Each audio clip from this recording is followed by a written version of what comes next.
Hello दोस्तों, मेरा नाम चंद्रशेखर है और आज के वीडियो में हम बात करने वाले हैं माल्टा और पुर्तगाल की। जी हाँ, हम दोनों देशों की बात एक साथ इसलिए कर रहे हैं क्योंकि ये दोनों देश पिछले कुछ महीनों में बहुत पॉपुलर हुए हैं ऐसे लोगों के बीच में जो शेंगन जोन में माइग्रेट करना चाहते हैं या शेंगन जोन में जाके काम करना चाहते हैं।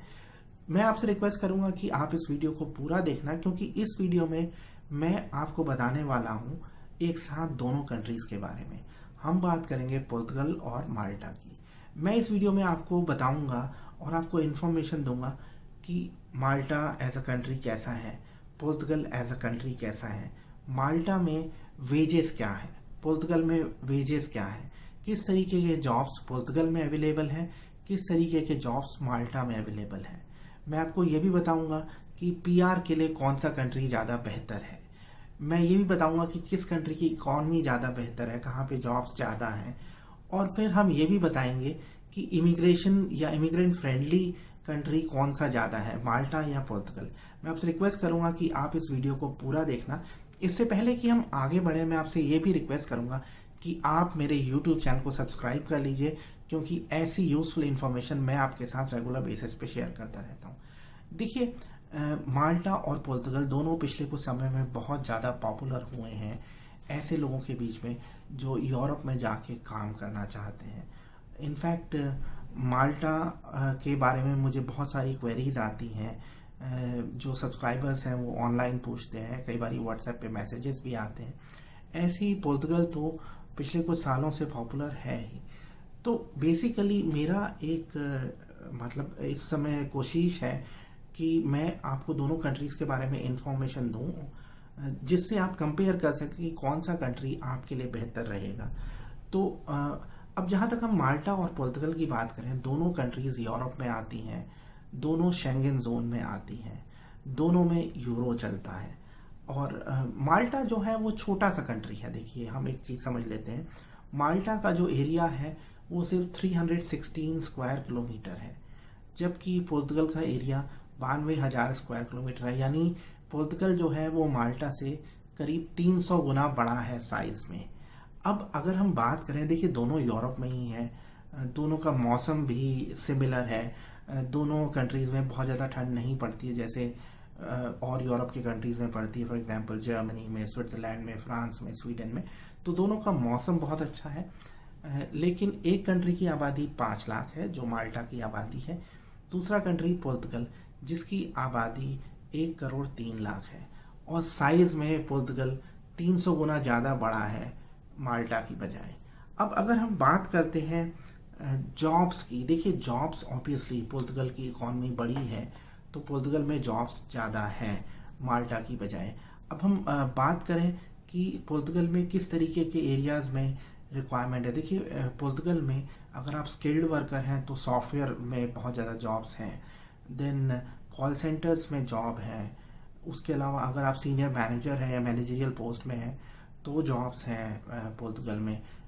इसके अलावा एग्रीकल्चर में भी जॉब्स हैं, हॉस्पिटैलिटी इंडस्ट्री में जॉब्स रही हैं, लेकिन हॉस्पिटैलिटी इंडस्ट्री पे बहुत ज़्यादा असर पड़ा है कोविड का। ऐसे ही अगर आप हेल्थ प्रोफेशनल हैं तो जॉब्स हैं पुर्तगाल में। ऐसे ही माल्टा में भी देखिए, अगर आप IT industry, IT enabled industry से हैं तो जॉब्स हैं। और इसके अलावा अगर आप हेल्थ प्रोफेशनल हैं तो जॉब्स हैं माल्टा में। देन अगर हम अनस्किल्ड की बात करें या लो स्किल्ड की बात करें तो डिलीवरी में जॉब्स हैं। इसके अलावा ड्राइवर्स की जॉब्स हैं माल्टा में। इसके अलावा क्लीनर्स की बहुत ज़्यादा जॉब है। लेकिन एक चीज़ मैं आपको यहाँ पे बता देना चाहता हूँ, ज़्यादा जॉब्स पुर्तगाल में है ना कि माल्टा में। माल्टा आप एक चीज़ समझ लीजिए, छोटा सा कंट्री है 5 लाख का, उसको कई बार ओवर हाइप किया जाता है। और उसका एक रीज़न शायद ये भी हो सकता है कि माल्टा में अंग्रेज़ी भी एक भाषा है, क्योंकि माल्टा भारत की तरह एक ब्रिटिश कॉलोनी रह चुका है। तो ये रीज़न है कि माल्टा में अंग्रेज़ी बोली जाती है। लेकिन एक चीज़ आपको ध्यान रखनी है, छोटा सा कंट्री है, 5 लाख की आबादी है, साइज़ में दिल्ली से भी छोटा है। तो होता क्या है, अगर कोई सी कंट्री की का साइज़ छोटा होता है, पॉपुलेशन कम होती है, तो ऑब्वियसली वहाँ पे अपॉर्चुनिटीज़ कम होंगी। तो अगर हम अपॉर्चुनिटीज़ की बात करें, जॉब्स की बात करें, तो पुर्तगाल में ज़्यादा है। जैसे एग्रीकल्चर जॉब्स बहुत हैं, तो अगर आप लो स्किल्ड हैं तो आपके लिए शायद पुर्तगाल ज़्यादा बेहतर कंट्री रहेगा, क्योंकि एग्रीकल्चर में बहुत ज़्यादा जॉब्स हैं। पुर्तगाल में। अब अगर हम वेजेस की बात करें कि मिनिमम वेजेस क्या है, पुर्तगाल में मिनिमम वेजेस 650 से 700 यूरो की रेंज में रहती हैं, जबकि माल्टा में जो मिनिमम वेजेस हैं वो 800 से 1000 यूरो की रेंज में रहती हैं। तो माल्टा में वेजेस ज़्यादा है, लेकिन माल्टा में एक्सपेंसेस भी ज़्यादा हैं, ये आपको ध्यान रखना है।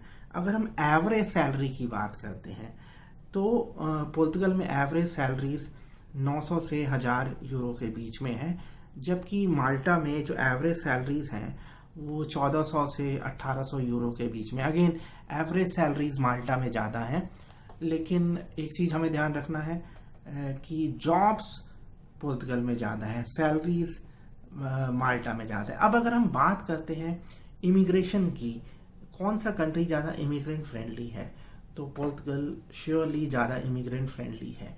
तो अगर जैसे आपका गोल है कि आप किसी कंट्री में सेटल हो पाएँ, तो सेटलमेंट भी आप सोच रहे हैं, तो मैं रिकमेंड करूँगा कि माल्टा से ज़्यादा अच्छा ऑप्शन पुर्तगाल है। पुर्तगाल में आप 5 साल के बाद पीआर के लिए अप्लाई कर सकते हैं। वैसे तो माल्टा में भी आप 5 साल के बाद पीआर के लिए अप्लाई कर सकते हैं, लेकिन माल्टा बहुत कंपेटिटिव है। माल्टा में क्या है कि उनका एक कोटा है, जैसे 400 का है सिटीजनशिप का, फॉर एग्जांपल जो मैं पढ़ रहा था। तो लेकिन पुर्तगाल में बहुत ज़्यादा लोगों को सिटीजनशिप देने का स्कोप है। तो मेरा रिकमेंडेशन है, अगर आपका मेन गोल है पेपर्स बनवाना और किसी कंट्री में सेटल होना जो शेंगन जोन में है, तो शायद पुर्तगाल लंबे समय के लिए एक ज़्यादा बेहतर ऑप्शन हो सकता है आपके लिए। और इनफैक्ट दोनों कंट्रीज़ में इन्वेस्टमेंट प्रोग्राम्स हैं जिसके थ्रू आप रेजिडेंसी और फिर सब्सिक्वेंटली सिटीजनशिप के लिए अप्लाई कर सकते हैं। तो अगर आप मुझसे पूछेंगे, मैं पुर्तगाल को फेवर करूँगा अगर आपका मेन गोल रेजिडेंस परमिट है और किसी कंट्री में सेटल होना है। अगर आपका मेन गोल पैसे कमाना है तो आप माल्टा को कंसीडर कर सकते हैं। और इनफैक्ट पुर्तगाल में आपको लॉन्ग रन में पुर्तगीज़ भाषा सीखनी पड़ेगी, माल्टा में अंग्रेज़ी से काम चल जाएगा आपका। तो ये था मेरा वीडियो माल्टा और पुर्तगाल का कंपैरिजन करते हुए। अगर आपकी कोई और सवाल है माल्टा या पुर्तगाल के बारे में तो आप मुझसे पूछ सकते हैं। अगर मैं कुछ भूल गया हूँ, कुछ मैं मिस कर गया हूँ, तो आप मुझे माफ़ करना। आप प्लीज़ फीडबैक ज़रूर देना इस वीडियो के बारे में। और मैं आपसे जाते हुए फिर दोबारा से रिक्वेस्ट करूँगा कि आप हमारे YouTube चैनल को सब्सक्राइब कर लीजिए। वीडियो देखने के लिए बहुत बहुत धन्यवाद।